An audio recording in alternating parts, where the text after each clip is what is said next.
Sana naman Shadow. Kung mababayaan naman yung mga anak mo na hindi mo pinapalili kasi nagpapayat na sila. Tapos ikaw ang takaw-takaw mo naman. Kaya naman kita pinapakain na marami kasi parang palili mo yung anak mo. Yan mo naman ang mga anak mo, ayun no. Yan ang mga itsura. Hindi sila matataba dahil hindi pinapabayaan mo sila sa pagkain. Sa pagdili. Madaling araw pala mangingi ka na ng pagkain. Tapos yung mga anak mo naman, ayun no. Ayun yung mga anak niya, tingnan nyo guys. Ayan, ayan yung anak niya. Ayan.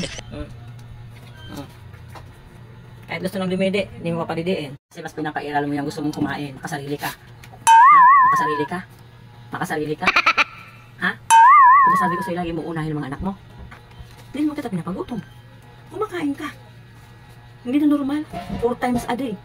Dapat ka 2 times a day lang kayo or 3 times a day eh. Talo niyo pa kami. Ako may merienda. Kayo nga may pamerienda. May pamadaling araw pa. What? Tapos pinapabayaan mo mga anak mo. Galit ako sa ginagawa mo. Iyak nang iyak ang mga anak mo kanina, hindi mo pinadidi. Hindi ko gusto. Hindi ko gusto ginawa mo. Gusto mo hindi kita pakainin? Ano maramdaman mo? Hindi kita pinakain. Ha? Ano maramdaman mo? Ayun mo gano'n ha? Huwag mo gagawin yan ha? Yung anak mo, hindi mo pinapalidi ha? Nangingiyawan ka nila madaling araw. Nakaka-istorbo na tayo. Gusto mo mga ano tayo dito ng natin? Gusto mo yun? Bait-bait mo pag sinasabihan ka. Palididiin mo yung mga anak mo ha?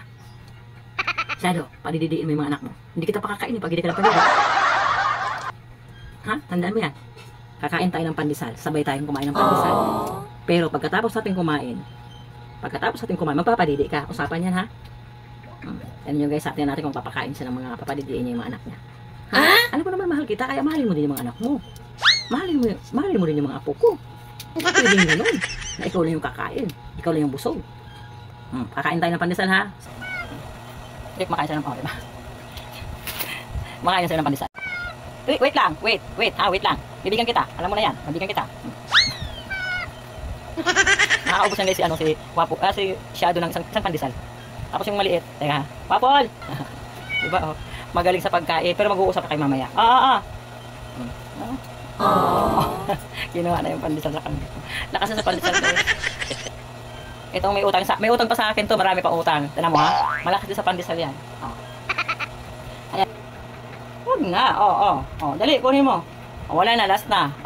Shadow. Wow! Ang pandesal yan. Okay na tayo. Tama na yung pandesal, hindi naman pwede sobrang dami. Nakakain ka na, padidiin mo na yung mga anak mo ha. Yan, very good. Sumunod sa usapan namin. Magpapadidi na siya ng mga anak. Okay. Ayan, okay na kami. Tapos na yung usapan. Marunong na ako sa usapan eh. Nasunod naman. Okay na?